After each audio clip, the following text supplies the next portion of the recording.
there, everybody. This is Therapy 365, and today I'm going to look at 4 reasons to consider doing your own therapy. There's a lot of things that bring people in to see me in my private practice, and what they all have in common is a motivation for change. Something's not working for them, and they would really like to figure that out and get out of their own way.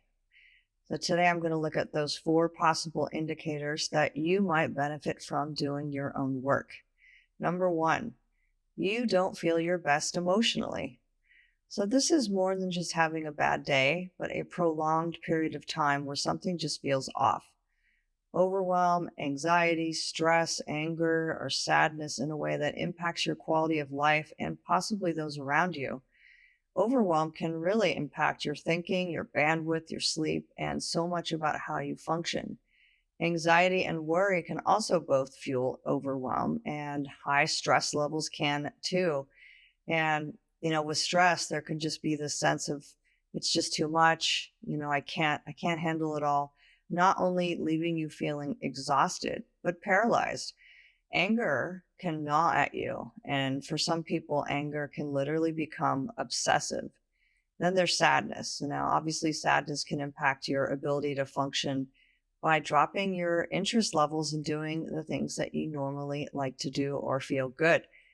And sadness can also lead you to a kind of paralysis. So, overall, all of these feelings and states can impact your body function. So it's really important to get clarity on why you feel the way you do and what you can do about it.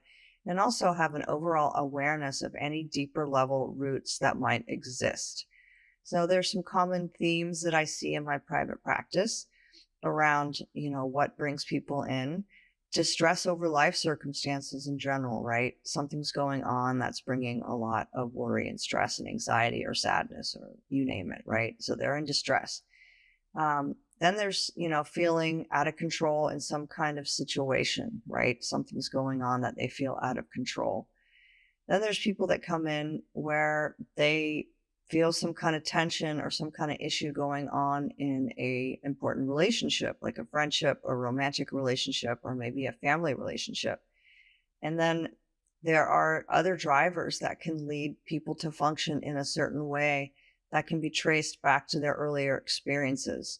So that can be a driver.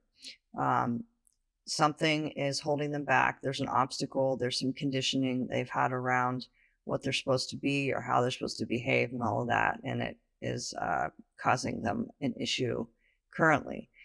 So number 2, you have baggage from your earlier experiences, like I just mentioned, right?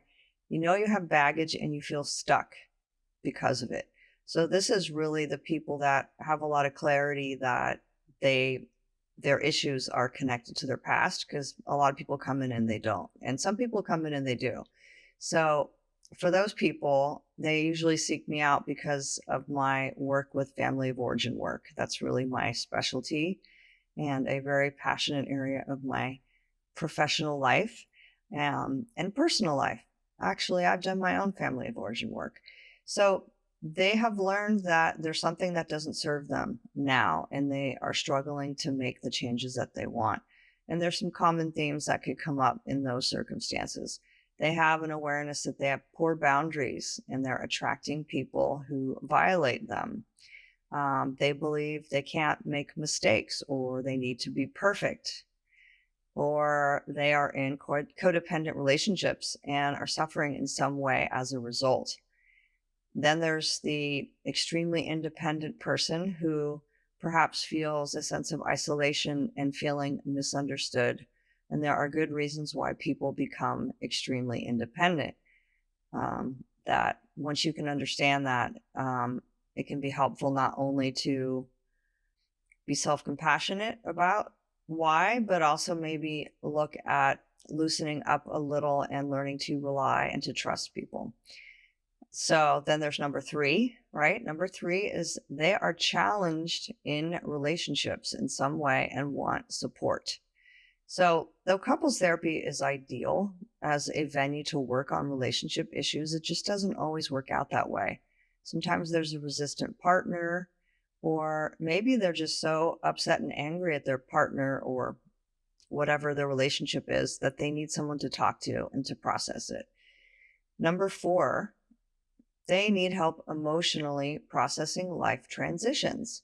So this could be a move, a breakup, a divorce, illness, aging, maybe being a new empty nester.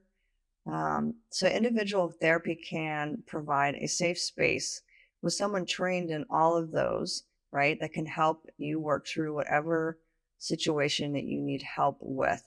And it's so important to do your due diligence around finding the right fit. And it's okay to make a change after you start if you decide it's not working for you. The client therapist fit is really critical for therapy success. So don't overlook that. And you need to be with somebody who you connect with and that you feel works in a way that feels good to you. And most importantly, that you feel safe with. So, in the next episode, I'm going to cover couples counseling in a similar way, indicators that couples counseling would be a good idea for you and your partner. And in the meantime, you can poke around in my website, loveandlifetoolbox.com, to see if you can find any tools that you can put in your emotional health or relationship toolbox. If you're a resident of California and you're interested in the possibility of doing some individual work with me, you can check out my private practice website, California Online Therapy and Counseling.com. Otherwise, you can look up the Psychology Today therapist directory via a search engine, and you'll be able to put in your zip code, and then you can browse therapists in your area. So, in the meanwhile, until next time, take care of yourselves and remember you are always a work in progress.